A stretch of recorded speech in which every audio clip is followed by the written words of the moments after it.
अस्सलाम वालेकुम, welcome to my channel star of economics. This is Uzba Mir. आज जो हम टॉपिक डिस्कस करने वाले हैं थ्योरी ऑफ कंज्यूमर बिहेवियर का, ये हमारे पास लेक्चर नंबर 2 है, जिसमें हम यूटिलिटी की डेफिनेशन को अगेन देखेंगे और देन करैक्टरिस्टिक्स ऑफ यूटिलिटी देखेंगे।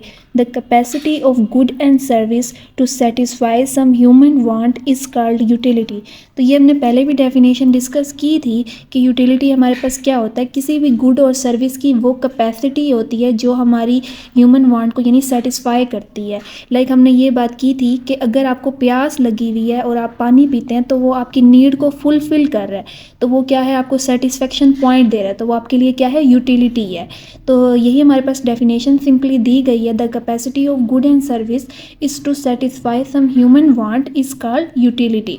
तो ये हमारे पास बेसिक क्या होती है, पावर ऑफ सेटिस्फेक्शन या सेटिस्फेक्शन होती है हमारे पास, जिसे हम क्या कहते हैं, यूटिलिटी। देन हमारे पास है characteristics of utility. There are following characteristics of utility. तो यूटिलिटी डिपेंड अपॉन फॉर्म और शेप। यूटिलिटी जो है हमारे पास वो डिपेंड होती है किसी चीज़ की फॉर्म पे और शेप पे भी। The utility of an article can be change by the change of its form और शेप।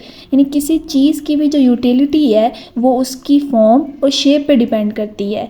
फॉर्म से ये मुराद है हमारे पास कि कोई भी चीज़ अगर हमारे पास रॉ फॉर्म में मौजूद है तो उसकी यूटिलिटी हमारे डिफरेंट है, अगर फाइनल फॉर्म में है तो उसके लिए हमारे पास यूटिलिटी उसकी डिफरेंट है। शेप पे भी डिपेंड करता है कि लाइक वुड हो गई, तो अगर तो वो वुड की फॉर्म में है तो उसके लिए हमारी यूटिलिटी डिफरेंट होती है, और अगर तो वो उससे फर्नीचर बन जाता है, एक प्रॉपर शेप आ जाती है, तो उसके लिए हमारी यूटिलिटी जो है वो डिफरेंट होती है। नेक्स्ट स्लाइड पे हम इसकी एग्जांपल भी देखते हैं। एग्जाम्पल है हमारे पास, mud is transformed into picture, wood is convert into furniture and leather into shoes and thus your utility for mud wood and leather increase sustainably.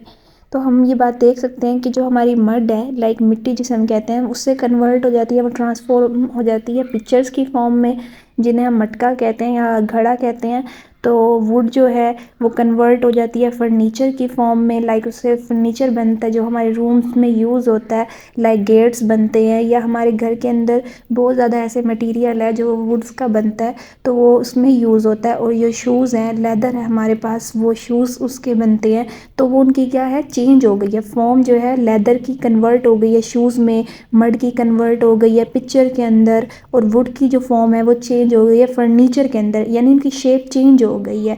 तो उससे हमारी क्या हुई है कि उन चीज़ों की यूटिलिटी भी इंक्रीज़ हो गई है। तो ये हमारे पास एक करैक्टरिस्टिक्स है कि उन चीज़ों की पहले हमारे नज़दीक कोई यूटिलिटी नहीं थी, यानी कोई सेटिस्फेक्शन लेवल नहीं था, लेकिन जैसे ही उन चीज़ों की फॉर्म या शेप चेंज हुई है तो उन चीज़ों की हमारे पास क्या हो जाती है, यूटिलिटी इंक्रीज़ हो जाती है। नेक्स्ट जो सेकंड पॉइंट है हमारे पास वो है यूटिलिटी डिपेंड अपॉन प्लेस। कि यूटिलिटी जो है वो हमारे पास प्लेस पे भी डिपेंड करती है, यानी कोई भी आर्टिकल है या कोई भी चीज़ है उसकी डिफरेंट प्लेस पे डिफरेंट यूटिलिटी लेवल होता है। लाइक अगर मैं आपको इसकी एग्जांपल दूं सिंपल वे में, कि जो सर्द इलाके हैं उधर उनकी जो मूंगफलियां वगैरह हैं उनकी यूटिलिटी ज़्यादा होती है, जबकि गर्म इलाके जैसे हैं उनमें उनकी यूटिलिटी इतनी ज़्यादा नहीं होती, यानी वो आपको सेटिस्फेक्शन लेवल नहीं दे रहे होते।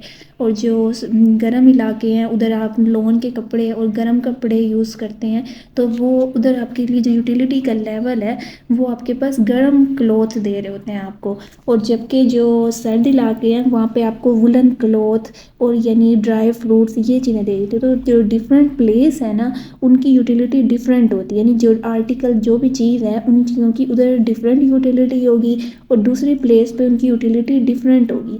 लाइक ये कि अगर आप जैसे नॉर्दर्न एरियाज़ की तरफ मूव करते हैं, तो अगर आप अपनी कंट्री में रह रहे हैं तो आपके लिए उन वुलन क्लॉथ की इतनी आपकी यूटिलिटी नहीं है, लेकिन जैसे ही आप नॉर्दर्न एरियाज़ की तरफ मूव करते हैं वहाँ पे टेम्परेचर में फ़र्क आ जाता है, तो आपको वुलन क्लॉथ की आपके लिए नीड बढ़ जाती है, और आपको यानी सेटिस्फेक्शन जो दे रहे होते हैं वो वुलन क्लॉथ दे रहे होते हैं, तो ये जो आपकी यूटिलिटी का लेवल है वो चेंज हो जाता है। तो हम ये बात देखते हैं कि यूटिलिटी जो है वो डिपेंड्स करती है on place.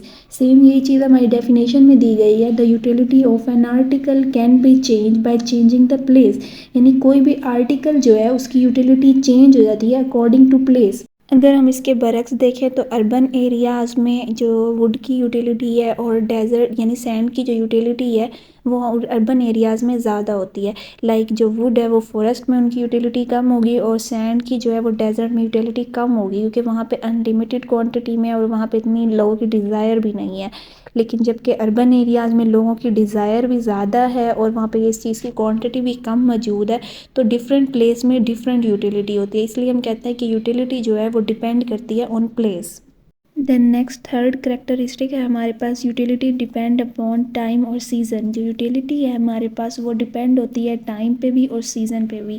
Utility of certain article change with the change in time और सीज़न, कि किसी भी चीज़ की जो यूटिलिटी है वो चेंज होती रहती है टाइम और सीज़न के साथ। लाइक ये है कि गर्मी के टाइम में डिफरेंट चीज़ों की यूटिलिटी डिफरेंट होती है और सर्दी के टाइम जो है डिफरेंट चीज़ों की जो यूटिलिटी है वो डिफरेंट होती है। लाइक इस एग्जांपल देखते हैं कि utility of cold drink is increase during summer, कि जो समर के टाइम होता है कि गर्मियों में जो यूटिलिटी होती है कोल्ड ड्रिंक्स की क्या है वो इंक्रीज़ हो जाती है इन रिस्पेक्ट ऑफ टी के, और जो टी है उनकी जो है और वुलन क्लॉथ की जो है वो इंक्रीज़ हो जाती है during winters.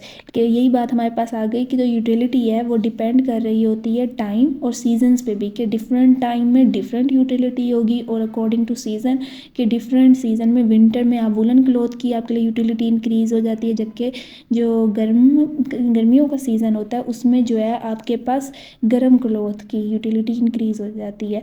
Then next 4 point है हमारे पास, utility depend upon the knowledge, कि यूटिलिटी जो है वो आपके पास डिपेंड होती है नॉलेज के ऊपर भी। Utility of certain good increase due to the latest information knowledge, कि किसी बंदे के पास अगर किसी चीज़ की लेटेस्ट इंफॉर्मेशन है तो उसके नज़दीक उस चीज़ की यूटिलिटी इंक्रीज़ हो जाएगी इन रिस्पेक्ट ऑफ दूसरे पर्सन के। कि अगर आप मुझे किसी चीज़ की रिपोर्ट्स के बारे में या एआई के बारे में ज़्यादा नॉलेज है तो मेरे नज़दीक एआई की जो यूटिलिटी लेवल है वो अब बहुत इंक्रीज़ हो जाएगा इन रिस्पेक्ट ऑफ उस पर्सन के कि जिसको इसके बारे में कोई इन्फॉर्मेशन नहीं है।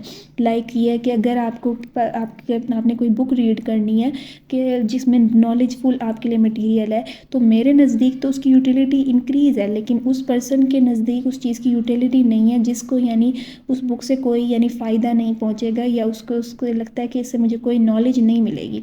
तो डिफरेंट चीज़ों की जो यूटिलिटी होती है वो हम ये कहते हैं कि हमारे पास जो यूटिलिटी है वो डिपेंड करती है नॉलेज की बेस पे भी, कि अगर तो जिस बंदे के पास नॉलेज ज़्यादा है उसके नज़दीक उस चीज़ की यूटिलिटी डिफरेंट होगी, और जिसके पास उस चीज़ की नॉलेज नहीं है तो उसके नज़दीक उस चीज़ की यूटिलिटी कम होगी। इसको हम अगर टेक्निकल वे में लेके जाएं तो मशीनरीज़ वगैरह में भी लेके जा सकते हैं, कि मशीनरी जिसके बंदे को तो उस चीज़ की इंफॉर्मेशन होगी मशीनरी की, तो उसके नज़दीक तो उस चीज़ की उसकी कोई नॉलेज है उसको, तो उसके नज़दीक तो उस चीज़ की मशीनरी की यूटिलिटी इंक्रीज़ है।